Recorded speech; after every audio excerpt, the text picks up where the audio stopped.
morning, my dear friend. I'm Krishan Kumar, and you all are watching Krishan Kumar UPSC. So, on a very high demand, I'm come with a topic. I had come with a topic, which is the rise of Maratha, which is chapter 3 of your SST. So, on the demand of Man Kumar, who has commented me to make a video on this chapter, on this particular chapter. That's why I come up with this chapter in front of you all, in front of this platform. And if I have come, then no need to worry. If I am here, then no need to worry about anything, and especially about studies. Okay, I am here. तो चलिए शुरू करते हैं। Now let's get it started with this chapter, which is Rise of Marathas. ठीक है, ये अपना chapter 3 है, rise of Marathas.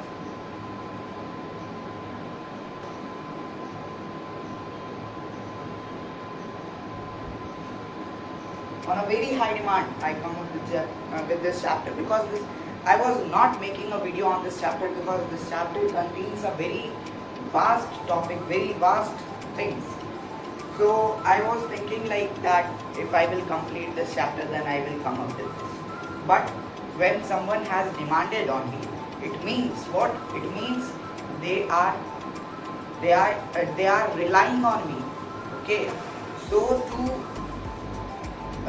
I understand my responsibilities. So to fulfill my responsibility, I come up with this chapter in front of you all and telling that I have prepared Rise of Maratha in, and if I have prepared, then no need to worry. Because if I am here, then your topic will be clear definitely. Now let's get it started. Do not waste our more time. So Rise of Marathas. Now देखो, किसी भी topic को specially ये आपको जब SST में पढ़ना हो, हिस्ट्री में पढ़ना हो, तो किसी भी टॉपिक को पढ़ने से पहले एक चीज कर लिया करो, वो है आपको ये चीज का बैकग्राउंड जानना पड़ेगा। ठीक है, कि चैप्टर में लिख तो दिया एनसीईआरटी वालों ने कि राइज ऑफ मराठा नाम का एक चैप्टर है, लेकिन ये मराठा एनसीईआरटी वालों ने लाया कहाँ से? पागल हैं एनसीईआरटी वाले, पागल हैं नहीं, आपसे ज्यादा पढ़े लिखे हैं, हमसे आपसे ज्यादा पढ़े लिखे हैं, इसीलिए उन्होंने ये दिया। तो क्यों दिया? इस चीज को जानने के लिए हमें सबसे पहले रिग्रेट करनी है, हमें सबसे पहले जो है दौड़ लगानी पड़ेगी।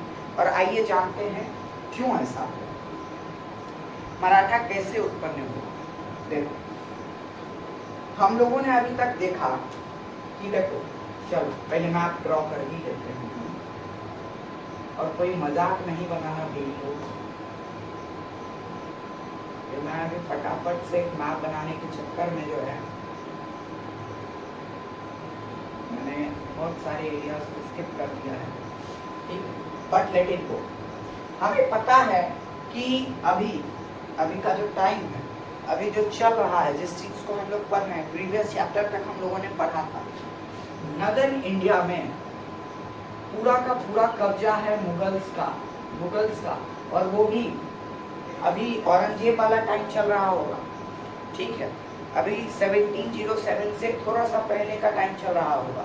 ठीक है, 5 साल 6 साल पहले का। ओके, अभी नदर्न इंडिया में मुगल्स का पूरा शासन है। ठीक है, पहले तो पाकिस्तान में इंडिया का ही पार्ट था ना, अपना ही बेटा है, नालायक निकल गया। चलो कोई नहीं, उस पर रिग्रेट अभी नहीं करेंगे। तो नदर्न इंडिया में जो है अभी चल रहा है मुगल्स का शासन, और सदर्न इंडिया में एक डायनेस्टी पनप रही है जिसका नाम है बहामनी किंगडम। ये जो बहामनी किंगडम है ना, इसी का ऑक्सिलरी है मराठा, मतलब इसी का सबऑर्डिनेट है, इसी का बेटा है मराठा। ठीक है, एकदम से ये समझो, जैसे इंडिया से टूट करके पाकिस्तान बना, जस्ट वैसे ही बहामनी किंगडम से टूट करके इंडिपेंडेंट हो करके बन गया अपना मराठा, जिसे आज हम लोग पढ़ रहे हैं और बड़ी ढंग से पढ़ रहे हैं। देखो, मराठा का एक जागीर था। अब जागीर क्या होता है, अगर आप लोगों ने प्रीवियस चैप्टर नहीं पढ़ा होगा तो आपको तो आएगा नहीं, तो पहले जाइए प्रीवियस चैप्टर पढ़ के आइए। तो जागीर था, जागीर मतलब क्या? एक एम्पायर है, उस एम्पायर को बहुत सारे हिस्सों में बांट दिया जाता था और कुछ कुछ लोगों को बैठा दिया जाता था उस हिस्से में। तो उस हिस्से का जिम्मेदारी वो लोग ले लेते थे, उस हिस्से का टैक्स कलेक्शन वो करते थे। क्योंकि देखो एक बहुत बड़ा एरिया एक ही राजा मिलकर के संभाले, वो बहुत ज़्यादा डिफिकल्ट चीज़ है। इसीलिए जो है ये जागीरदार सिस्टम को अपनाया गया और हर जागीर का एक हेड होता था जिसका नाम जागीरदार होता था। ठीक है, आइए आगे बढ़ते हैं। तो इस महामनी किंगडम का एक जागीर था, एक जागीर था। Let me see, have I on audio? Yes, I am on. Okay, are you listening me? I am audible and visible? Okay.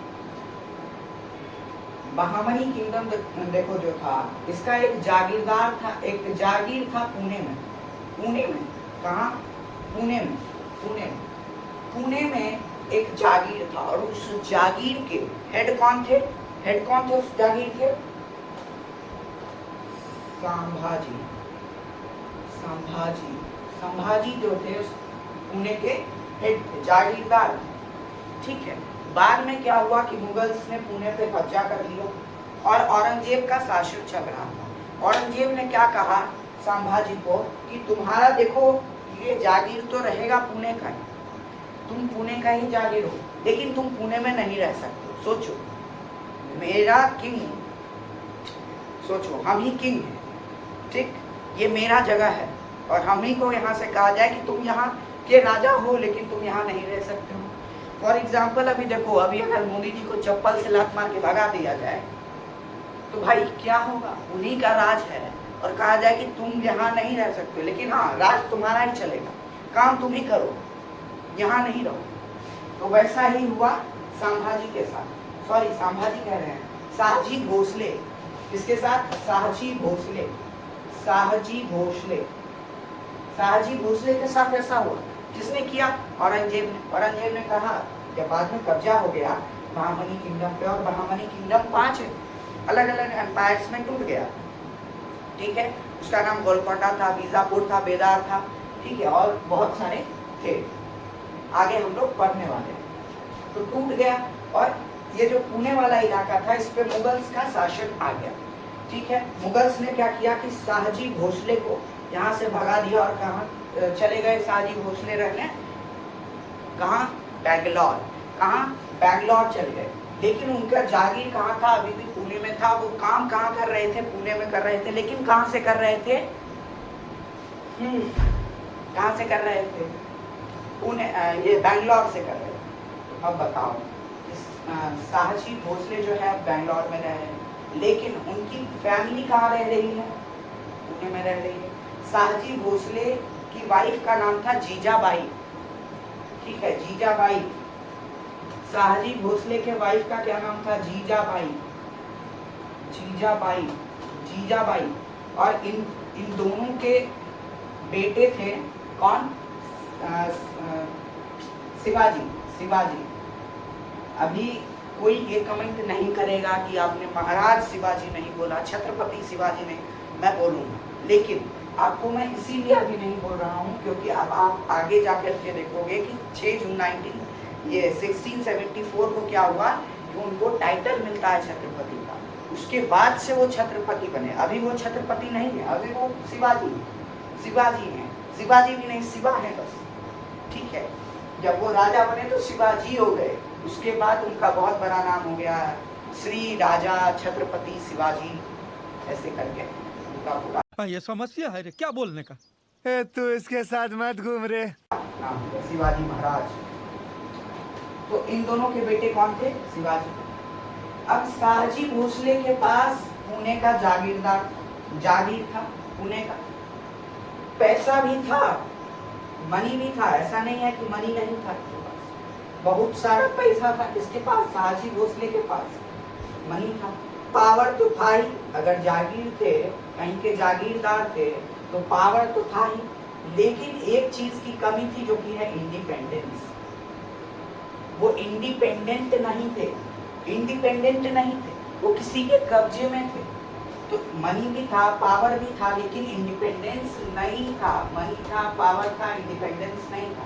तो शाहजी भोसले जो है वो कोशिश करने लगे कि क्यों ना हम पुणे के जागीर को जो है इंडिपेंडेंट घोषित कर दें। इससे क्या होगा? कि मुगल के कब्जे में हम नहीं आएंगे और मेरा अपना साम्राज्य खराब हो जाएगा। ठीक है, उसके बाद जब उनकी अंतिम घड़ी आई, उसके बाद वो सोचते ही रह गए और उस बारे में कुछ वो खास कर नहीं पाए, लेकिन उन्होंने पुणे को बहुत ज़्यादा डेवलप कर दिया और एक अच्छा काम किया कि उन्होंने पुणे को जो है शिवाजी के नाम कर दिया। मरने से पहले उन्होंने कह दिया कि शिवाजी का नाम है मेरा पुणे का जागीरदार। अब शिवाजी तो यहाँ अनपढ़ बैठा होगा, है ना भाई, पिता कहीं और रह रहा है, माता के साथ है, कौन पढ़ाया होगा? तो उसके एक गुरु थे, शिवाजी को यहाँ पढ़ाने लिखाने का काम उसके गार्जियन ने किया, जिनका नाम था दादोजी कांदादेव। दादोजी कांदादेव और भी बहुत सारे लोग थे जो कि उनके उन्हें पालने में, पालन पोषण में बहुत मदद की। लेकिन दादोजी कांदादेव एक प्रोमिनेंट थे जिन्होंने उन्हें गुरिल्ला वॉरफेयर टैक्टिक्स के बारे में बताया। अब गुरिल्ला वॉरफेयर टैक्टिक्स क्या होता है आगे पढ़ेंगे। पहले इतना तो समझो कि शाहजी भोसले, जीजाबाई भोसले दोनों के बेटे थे। शिवाजी के जो हैं गार्जियन कौन थे? दादोजी कांदादेव। कौन थे गार्जियन? दादोजी कांदादेव। तो दादोजी कांदादेव ने इससे शिवाजी को जो है पूरी तरह से शिक्षित कर दिया। और जब शिवाजी 16 साल के हो गए तो उनके पिता की डेथ हो गई और उनके पिता ने अपने मरने से पहले ही पुणे का जो जागीर था वो उनके नाम कर दिया था, शिवाजी के नाम कर दिया था। अब कौन बन गया? 16 साल का बच्चा एक जागीरदार बन गया, वो भी मुगल का। ठीक है, 16 साल का बच्चा है, शिवाजी पुणे में अभी राज कर रहा है। तो शिवाजी ने सपना देखा स्वराज का। इसका? स्वराज का। स्वराज, इसको मैं हिंदी में लिखता हूँ, स्वराज। स्व मतलब खुद का, अपना, खुद का, खुद का राज, अपना खुद का राज चाहते थे। कौन चाहते थे? शिवाजी चाहते थे। शिवाजी क्या चाहते थे? अपना खुद का राज चाहते थे। तो शिवाजी ने क्या किया कि इस जो पुणे का जागीर था उसे इंडिपेंडेंट घोषित कर दिया। उसे क्या कर दिया? इंडिपेंडेंट घोषित कर दिया। बोला नहीं, अब हम किसी के कब्जे में नहीं है, मेरे पास पावर भी है, मनी भी है, तो अब हम इंडिपेंडेंस भी ले लेंगे। और उन्होंने इंडिपेंडेंट कह दिया। उन्होंने सीधा मुगल के कोर्ट में जाकर के कह दिया कि अब जो पूना है वो हमारा है, आपका नहीं। दम है तो लड़ लो, ऐसा कह दिया। ऐसा कहा नहीं था। ठीक है, अब क्या हो गया कि पूना क्या हो गया? इंडिपेंडेंट हो गया। अभी तक मैंने जो आपको बताया वो मैंने बताया कि मराठा बना कैसे। ये आपके बुक में नहीं है, ये आपके क्लैरिटी के लिए मैंने बताया कि ये जो आया कहाँ से, ये जो चीज़ है ये आया कहाँ से। और उन्होंने जो है सबसे पहले कब्जा कर लिया था एक फोर्ट पे, जिस फोर्ट का क्या नाम था? लेट मी सी वन।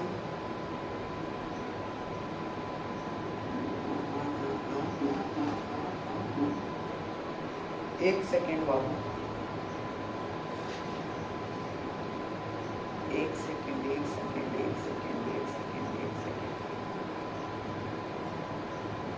हाँ, नेगलेक्टेड फोर्ट ऑफ आदिल शाही सल्तनत। यहाँ एक आदिल शाही सल्तनत चल रहा था, उसका जो है नेगलेक्टेड फोर्ट को जो है उन्होंने सबसे पहले कब्जा किया और पुणे को इंडिपेंडेंट घोषित कर दिया। अब आपको बुक में बताया कहाँ से जा रहा है, अब मैं वहाँ से आपको शुरू कर रहा हूँ। एकदम पॉइंट वाइज हम लोग बात करेंगे, हम लोग बिना किसी कहानी के बात करेंगे, एकदम पॉइंट वाइज, और उसको कहानी की तरह कनेक्ट होते हुए हम लोग देखेंगे। जैसे कि हम लोगों ने यहाँ पर देखा कि मुगल कैसे आए, ठीक है, उसका जन्म कहाँ से हुआ, पुणे से हुआ, कहाँ से हुआ, क्या हुआ, नहीं हुआ, ये पूरा है। अगर आपको लगता है कि नहीं ये बुक में नहीं है, हमें इसे नहीं पढ़ना, स्किप कर दो, कोई बात नहीं, स्किप कर दो। और अगर आपको ऐसा लगता है कि गलत बोल रहा है, सर्च करो, ये आपकी मर्जी है। आप YouTube पर सर्च कर लो, जो बड़े बड़े टीचर्स हैं उन्होंने यही चीज़ें बताई हुई हैं, ठीक है। और मैं भी कोई जन्मसिद्ध अधिकार लेकर के नहीं आया था, मुझे भी एकदम जन्म से पता नहीं था कि भाई मराठा कहाँ से आए, नहीं, मैं खुल्लम खुल्ला कह रहा हूँ कि मैं भी बहुत बड़े बड़े टीचर्स का जो है लेक्चर देखता हूँ, उसके बाद आपके सामने खड़ा होता हूँ और सभी के मिक्सचर्स को आपके सामने रखता हूँ, ठीक है, ताकि आपको 7 वीडियो ना देखना पड़े, एक वीडियो देखो आप समझ लो, ठीक है। आइए आगे बढ़ते हैं, आगे बढ़ते हैं, ठीक है। अब जो है हम लोग किताब की ओर बढ़े, ठीक है। अब आपका बुक क्या कह रहा है सो सुनते हैं। The Marathas are the people from the Deccan Plateau. Maratha क्या थे? पीपल्स थे डेक्कन प्लेट्यू से।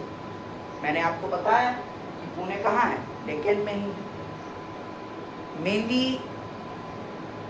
इन नाउ मराठा स्टेट, जो कि अभी मराठा का मतलब महाराष्ट्र का जो स्टेट पड़ता है अभी आपका ये वहीं पे है, ठीक है। पुणे जो है महाराष्ट्र में ही है, ठीक है, मैंने आपको वो भी बता दिया। दे स्पीक मराठी लैंग्वेज, वो मराठी भाषा में बात करते थे, ठीक है। Which has rich story and poem going back to 12th century.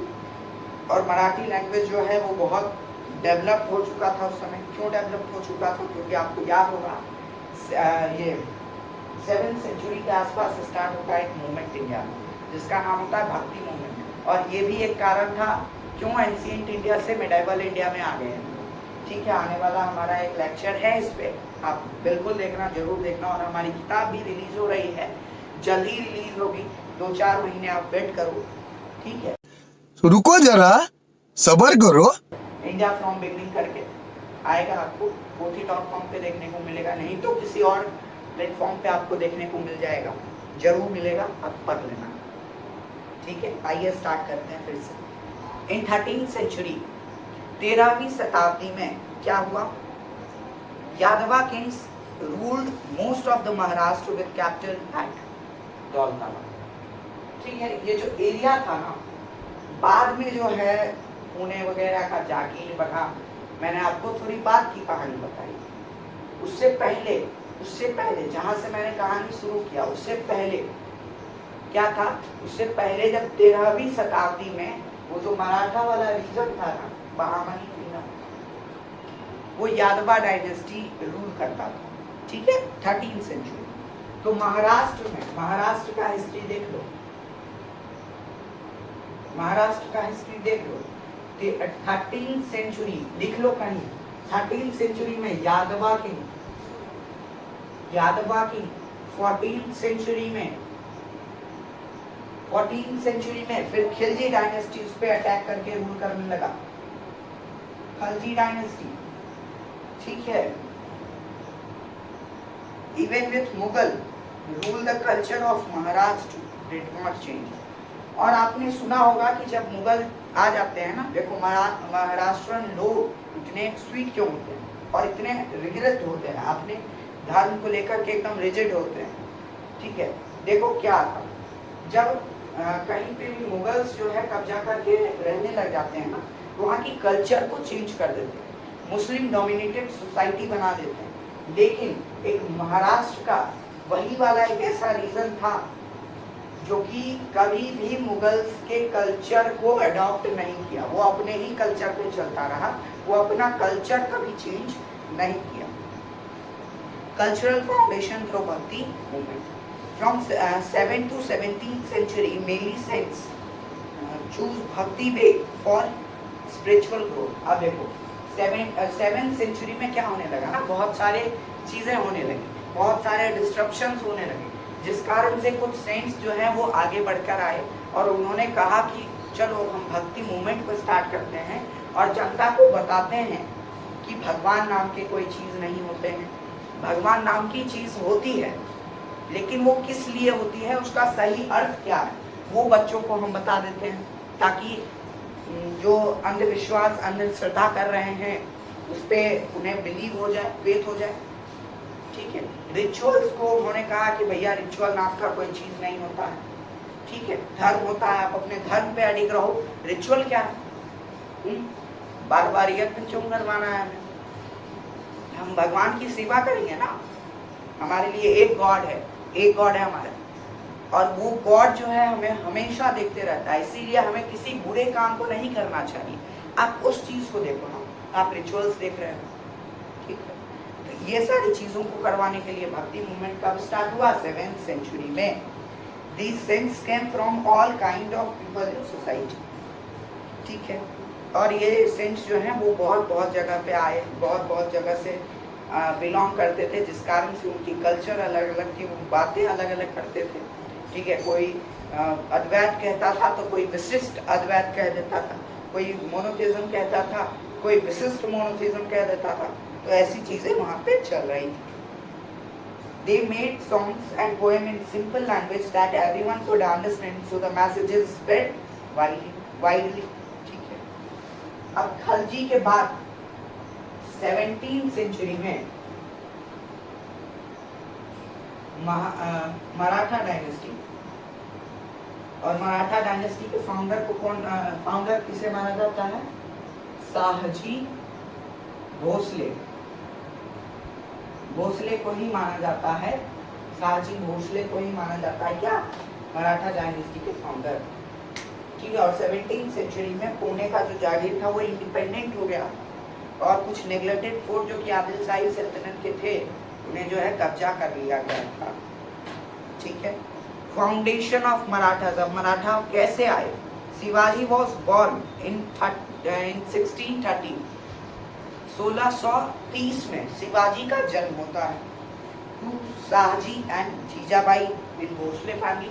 Bhosle family में शाहजी और जीजाबाई से जो है जन्म होता है किसका?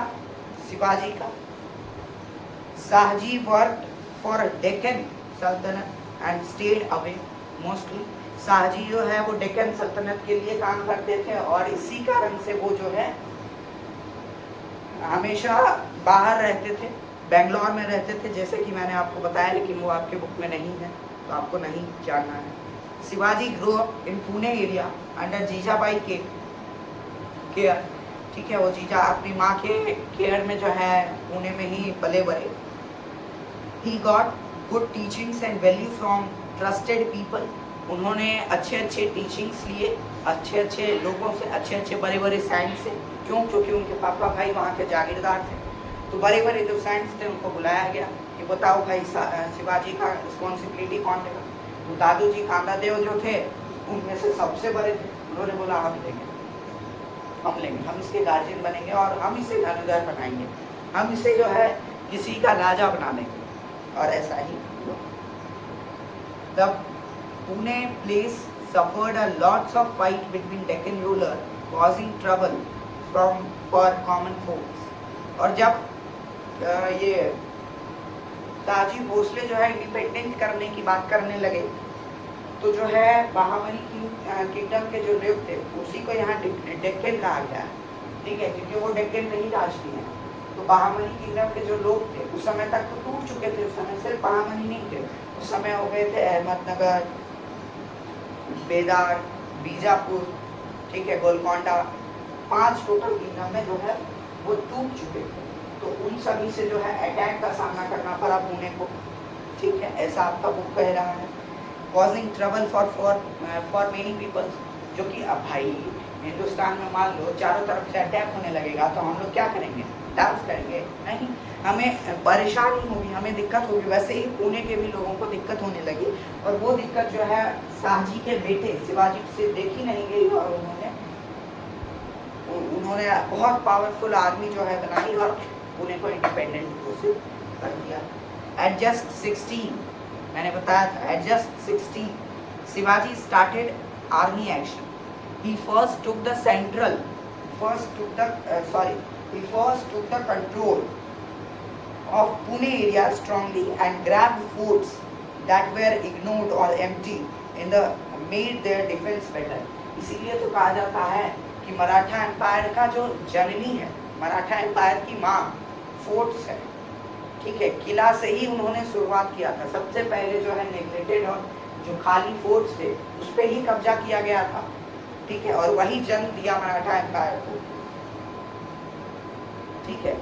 शिवाजी जो है his dream of own kingdom और Swaraj drive big, covering politics, money matter and culture, ठीक है। शिवाजी जो हैं वो क्या 3 काम किए। उन्होंने रिकंस्ट्रक्शन ऑफ पहले तो सारे खंडर फोर्ट को कब्जा कर लिया और सभी को एकदम फिर से बनवाया और जो भी दिक्कतें थी उनको ठीक करवाया। ठीक है, introduce the concept of strong navy. और शिवाजी को जो है फादर ऑफ इंडियन नेवी कहा जाता है, क्योंकि उन्होंने क्या देखा, उन्होंने देखा कि मुगल के पास नेवी तो है लेकिन कुछ खास नहीं, एक दो नाव, और वो अटैक नहीं कर सकता। ठीक है, बहामनी किंगडम 5 टुकड़े में टूट गया है, इसके पास भी कुछ खास है नहीं। तो क्या किया जाए कि अगर हमसे कोई लड़ने आए तो हम समुद्र में भी उसको मार सकें, हम समुद्र में भी उससे फाइट कर सकें। इस कारण से उन्होंने जो है नेवी का आविष्कार किया और गुरिल्ला वॉरफेयर टैक्टिक्स में वो सबसे सर्वश्रेष्ठ थे, सबसे बढ़िया। To fight strong enemies Shivaji used guerrilla ways, small teams attacked fast and surprise, wins made Bijapur ruler angry. ठीक है, अब जहाँ मैंने बता दिया था कि जो महामनी किंगडम है वो 5 में टूट गया था, बेदार, Bijapur, Golconda, Ahmednagar.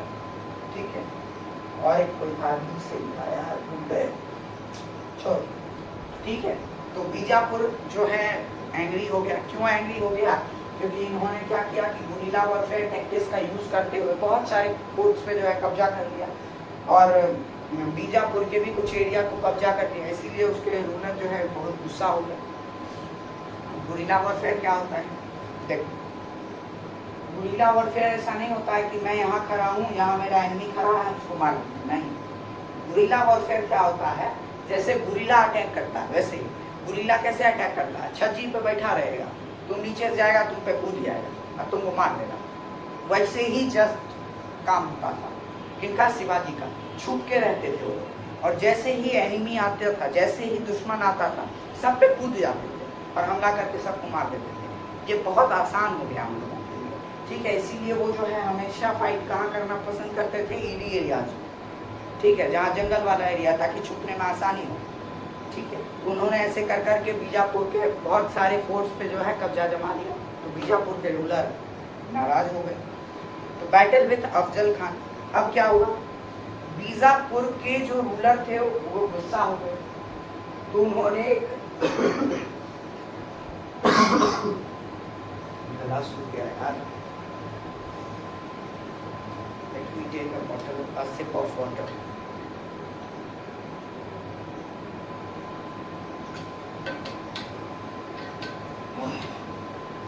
Be hydrated. It is very much hot today, so be hydrated.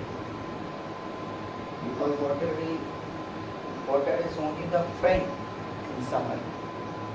Nobody else is your friend, but water is your friend in summer. Okay, and the Rajai is your friend in winter. Okay, be safe at your home. देखो, बीजापुर के जो ruler थे वो बहुत ज़्यादा नाराज हो गए, तो उन्होंने जो है अपने कमांडर को भेज दिया किससे लड़ने के लिए? शिवाजी से लड़ने के लिए, जिसका क्या नाम था? अफजल खान। जिसका क्या नाम था? अफजल खान। अब Shivaji and trick Khan into one more beat. देखो अब क्या हुआ। अफजल खान जैसे ही आया, अफजल खान बोला हम डिप्लोमेटिक खेलेंगे, और उसका डिप्लोमेटिक खेलना ही उसके लिए खराब होगा। अफजल खान आया तो वो डायरेक्ट लड़ने में लगा, बोला कि अगर लड़ेंगे तो बीजापुर ऑब्वियसली छोटा है, मराठा बड़ा हो गया था, हमको मार देगा, और गुरिल्ला वॉरफेयर में एक्सपर्ट है, मार देगा हमको।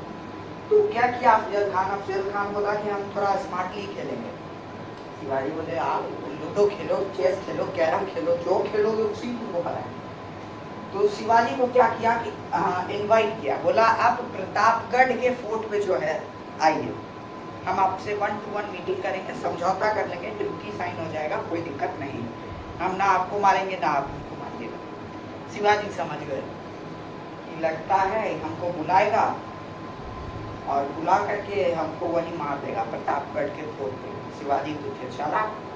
शिवाजी बोले वाह, हमी से बेटा, हमी से तुम चला की कोई बात। शिवाजी जो है अपना वाघ नख लेके गए। वाघ नख, वाघ वाघ, बाघ नख, बाघ बाघ बाघ बाघ मतलब पता है? टाइगर। और नाखून, टाइगर का नाखून जो होता था उस समय बना बना के रखते थे सब लोग वेपन की तरह, और उसको उंगली में पहन लेते थे अंगूठी की तरह। उसको जो है छुपा करके लेके चले गए कहाँ, प्रतापगढ़ के फोर्ट। क्या चीज़ करने, मीटिंग करने अफजल खान को। अब शिवाजी ये नहीं सोच के गए थे कि हम उसको मार देंगे, नहीं। शिवाजी बोले थे कि हम चीटिंग नहीं करेंगे, लेकिन अगर वो हमको मारने आया तब हम सेल्फ डिफेंस कर देंगे। वही हुआ जो उन्होंने सोचा था। अफजल खान गले मिलने के बहाने उन्हें मारने आया, दिए भोग दिए बाढ़ने, पूरा एकदम खून से तरबतर हो गया और वही समाप्त हो गया। कौन? अफजल खान। अफजल खान की कहानी यही समाप्त हो जाती है। Maratha riding hill used guerrilla hills to smash the Khan army. और अब तो अफजल खान ना मरा, उसका आर्मी तो बाहर खड़ा था प्रतापगढ़ फोर्ट के बाहर। शिवाजी अगर निकलते तो मार देता। शिवाजी का भी आर्मी लेकिन खड़ा, कहाँ खड़ा था? बाहर नहीं, फोर्ट के ऊपर कहीं छिप के। जैसे ही शिवाजी का ऑर्डर आया कि मार दिया अफजल खान को, सब कूद गया नीचे, एक आग करके संभाल दिया सब। तो अफजल खान और उसकी आर्मी दोनों को मार दिया कहाँ? प्रतापगढ़ के फोर्ट। अब कन्फ्लिक्ट विद शाइस्ता खान, देखो इसमें पूरा 5 एपिसोड है। Treaty of Purandar, Afzal Khan, battle with Afzal Khan, battle with Shaista Khan, ठीक है। ऐसे ही और भी 3-4 आएंगे, पूरा 3 या 4 पूरा एपिसोड है, आप देखोगे। कॉन्फ्लिक्ट विद शाइस्ता खान, अब देखो, अब अफजल खान को मार दिया, शिवाजी भी घर आए, मस्त सोए आराम से, कारवी भी सोया। अब क्या होता है कि मुगल जो है नोटिस करता है, भाई बीजापुर को बर्बाद कर दिया, अफजल खान गया, उसको मार दिया, ये आदमी तो नेग्लेक्ट करने वाला नहीं है, ये आदमी में कुछ दम है। तो अफजल ये, और उस समय कौन राजा था मुगल का? औरंगजेब। औरंगजेब ने अपने मैटरनल अंकल यानी कि मम्मी के भाई यानी अपने मामू को बोला कि आप जाइए और लड़िए। किससे लड़िए भैया? तो शिवाजी से आप लड़िए। और उसके मामू का क्या नाम था? Shaista Khan. Mughal man Shaista Khan attack Shivaji land with huge army, और 10,000 हाँ, कुल 10,000 के जो आर्मी थे। आपके बुक में आंकड़ा नहीं दिया गया, लेकिन मैं आपको बोल रहा हूँ क्योंकि मैंने पढ़ा। तो 10,000 की आर्मी थी, और 10,000 की आर्मी के साथ अटैक कर दिया किसने? शाइस्ता खान ने। किस पे? मराठास पर हमला कर दिया। तो देखो क्या होता है, और हमला करता ही रहा 3 साल तक। शिवाजी चुप बैठे रहे, चलो अभी अभी पाप किए हैं, अफजल खान को मारे हैं, भगवान को थोड़ा भूलने दो, भगवान के भूल जाने दो कि हम 2 साल पहले अफजल खान को मारे हैं, तब तुमको मारेंगे। शिवाजी मन बना रहे थे, अटैक किया, लगातार अटैक किया 3 साल तक। और कुछ फोर्ट भी अपने कब्जे में ले लिया था, उसी फोर्ट में जाके रहता था। Shivaji did red. अब देखो, अब जिस फोर्ट में वो रहता था ना, अकेले रहता, शिवाजी बोले चल यही सही मौका। जब 3 साल बीत गया, सोचे होंगे कि भगवान का मेमोरी चला गया, ठीक है, भगवान भूल गए होंगे हम पाप किए थे 2 साल पहले, ठीक है, अफजल खान को मारे थे, अब चलो नया शिकार बनाते हैं। शिवाजी जो है घुस गए उसके फोर्ट में। किसके फोर्ट में? शाइस्ता खान के फोर्ट में। और शिवाजी जो है सबसे पहला सर्जिकल स्ट्राइक का मतलब क्या होता है कि एक आदमी जाएगा, किसी एक टारगेटेड आदमी को मार के वापस आ जाएगा, ना वहाँ पे कोई डिस्ट्रक्शन करेगा, ना वहाँ कोई मंदिर गिराएगा, ना कोई मस्जिद गिराएगा, ना कुछ कोई इंफ्रास्ट्रक्चर, चुपचाप जाएगा, एक वो टारगेटेड आदमी है उसको मार देगा साइलेंसर लगा के, वापस चलाएगा, कोई टिप टाप नहीं। उसको कहा जाता है सर्जिकल स्ट्राइक, ठीक है। तो शिवाजी जो है पहला सर्जिकल स्ट्राइक कर दिए, किसके साथ? शाइस्ता खान के साथ। गए उसके फोर्ट में, उसको मार के चुपचाप चले आए। शाइस्ता खान की कहानी खत्म।